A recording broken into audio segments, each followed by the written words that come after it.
Bonjour à tous, bienvenue sur la chaîne YouTube autour du gâteau. Donc aujourd'hui, je vous propose de réaliser des cupcakes. Alors, la recette que je vais vous donner, elle est pour environ 15 cupcakes. Après, tout dépend de la taille de vos caissettes achetées. Je vous montre juste un exemple. Celles-ci, par exemple, sont plus petites que celles-ci. En fait, ça dépend d'où vous les achetez, comment vous les voulez, etc. C'est pour ça que je dis plus ou moins 15 cupcakes. Donc, dans un premier temps, j'ai pesé en amont tout ce dont j'avais besoin pour réaliser cette pâte à cupcake, pardon. Donc, on a, alors évidemment, dans les commentaires, vous aurez la recette, mais je vous la donne quand même à l'oral. Donc là, vous avez 150 g de sucre, 175 g de farine, 150 g de beurre, 3 œufs, de l'arôme de vanille, mais ça c'est facultatif, hein, si vous ne voulez pas en mettre, vous n'êtes pas obligé. Et il nous faudra une cuillère à café de levure, chimique bien sûr. Donc là, il faut que le beurre soit à température ambiante. Moi, comme je suis un peu feignante, j'avoue que je ne l'ai pas sorti en avance, donc je vais le mettre 20 secondes au micro-ondes. Voilà, donc il n'est pas complètement fondu, mais on voit bien il s'est bien ramolli. Donc vraiment 25 secondes grand max, après c'est suivant les micro-ondes. Donc là, dans un premier temps, on va battre le beurre avec le sucre jusqu'à ce que le mélange blanchisse. Je vous montrerai chaque étape pour éviter d'enlever mon plan de vidéo. Donc je vais déjà pousser un peu tous mes éléments pour avoir un peu plus de place. Hop. Alors moi je fais ça dans le robot. Après, si vous n'avez pas de robot, vous pouvez très bien le faire à la main sans aucun problème. Mais c'est vrai qu'au robot, ça va plus vite. Donc on met dans un premier temps, comme dit précédemment, le sucre. Hop. Et du coup le beurre. Je vais prendre une maryse pour pouvoir bien récupérer l'intégralité de mon beurre.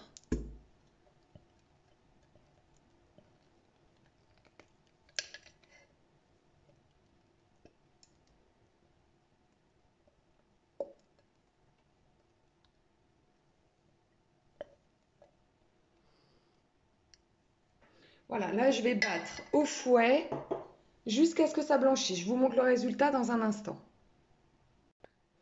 Voilà, donc là j'ai battu mon sucre avec le beurre. Je vais incorporer mes œufs.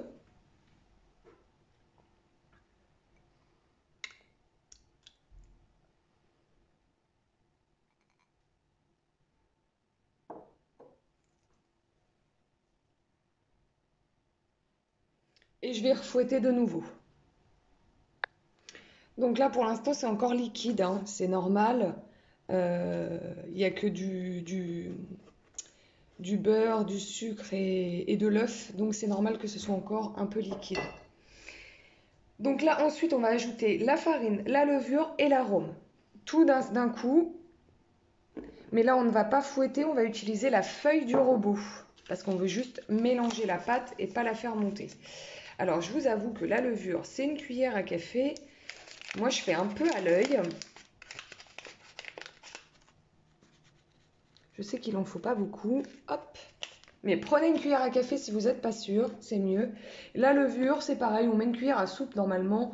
Là, comme je sais que j'en ai plus beaucoup dans ma bouteille, je mets ce qui reste, voilà, histoire de donner un petit goût de vanille. Voilà, je vais mélanger ça et je vous montre après ce que ça donne. Voilà, donc là, j'ai mélangé. Donc là, on voit bien que ça tient bien à la maryse, hein. C'est beaucoup plus ferme. Donc on va pouvoir mettre ça dans une poche à douille. Alors pour les poches à douille, il y a plusieurs tailles.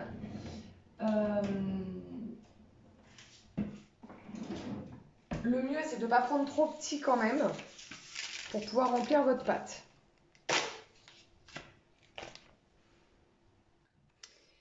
donc ma poche à douille est prête avec la pâte dedans. Pour pouvoir faire descendre la pâte, il va falloir que je coupe pour faire passer l'air. Je me mets de ce côté-là pour que vous voyez mieux. Donc là, je coupe. Hop, voilà, je n'ai pas coupé un très gros bout, mais il y a un trou quand même. Je fais descendre ma pâte doucement. Et là, je remplis. Alors, celle-là, je les remplirai en dernière parce que ça, c'est pour une commande. Donc, du coup, j'ai besoin de faire celle-ci en premier. Je vous mets bien dans l'axe pour que vous puissiez voir. Donc, on ne remplit pas la caissette entièrement puisque le biscuit va monter. Donc, je dirais un tiers et après, on s'arrête. On n'essaye pas de faire des ronds, ça ne sert à rien. On se met au milieu, on presse et on remonte. Un tiers de la caissette suffit.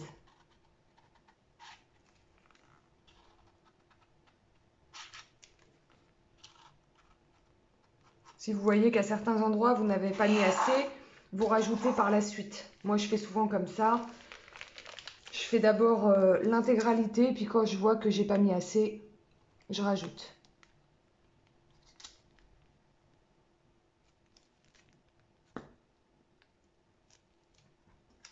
Là, je vais regarder à peu près. Là, c'est des grosses caissettes en plus, donc ça peut être trompeur. Il me fallait des caissettes orange et or, donc j'ai pris ce que j'ai trouvé. Là, je vais rajouter un peu. Et donc, pour pas jeter ma pâte, parce qu'il n'est pas question que je la jette, je vais faire des cupcakes supplémentaires qu'on pourra nous manger ou offrir.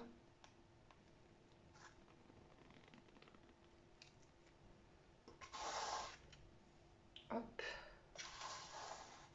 Je vais peut-être en rajouter sur celui-là.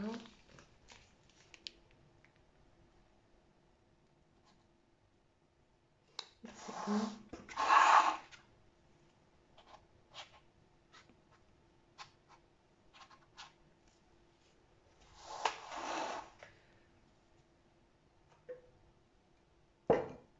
J'avais prévu une autre au cas où.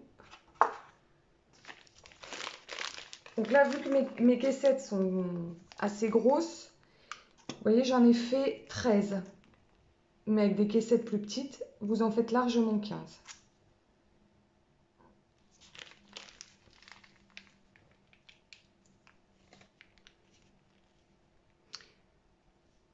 Voilà. Donc, avant de pocher, bon, moi j'ai oublié une petite étape, mais vous pourrez le faire vous sans aucun problème. Il est bien quand même de préchauffer votre four à 180 degrés et les cupcakes cuiront pendant 20 minutes à 180 degrés. Faites préchauffer votre four 10 minutes avant. Voilà, donc là après, on se retrouve pour le topping. Vous verrez comment on peut le mettre facilement et de façon jolie. Voilà, mes cupcakes sont cuits. Donc, une fois qu'ils sont cuits, alors là, j'en ai déjà fait plusieurs, comme vous pouvez le constater. Le dernier, je prends juste un évidoir à pommes pour pouvoir creuser mon cupcake au milieu afin d'y ajouter la crème. Hop, et il nous reste un petit bout. Soit vous le mangez, soit vous le mettez de côté.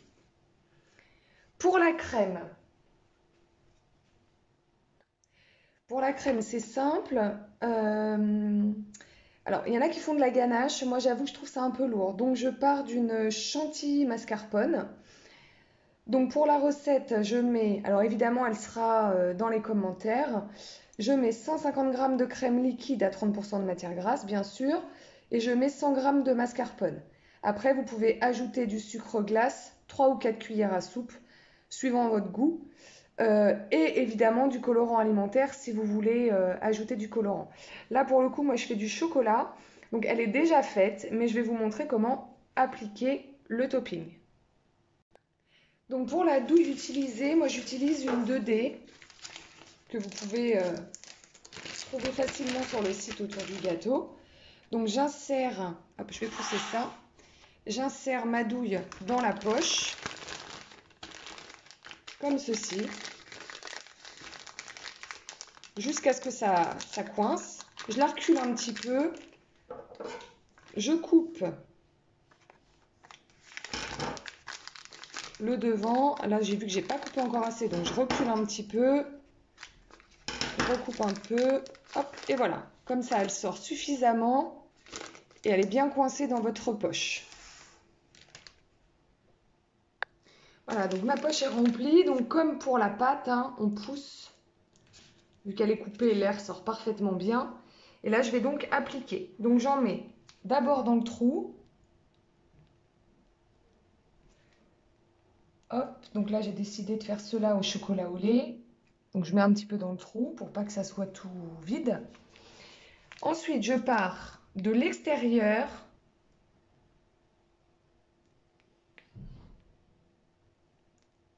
Et je reviens vers l'intérieur, comme un escargot. On ne touche pas au biscuit, la poche est plutôt en l'air. On part de l'extérieur et on revient vers l'intérieur. Extérieur, on tourne.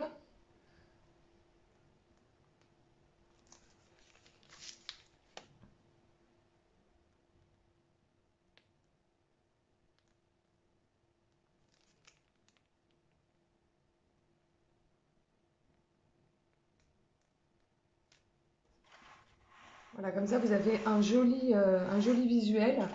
Je fais le petit dernier au chocolat. C'était bien celui-là, oui.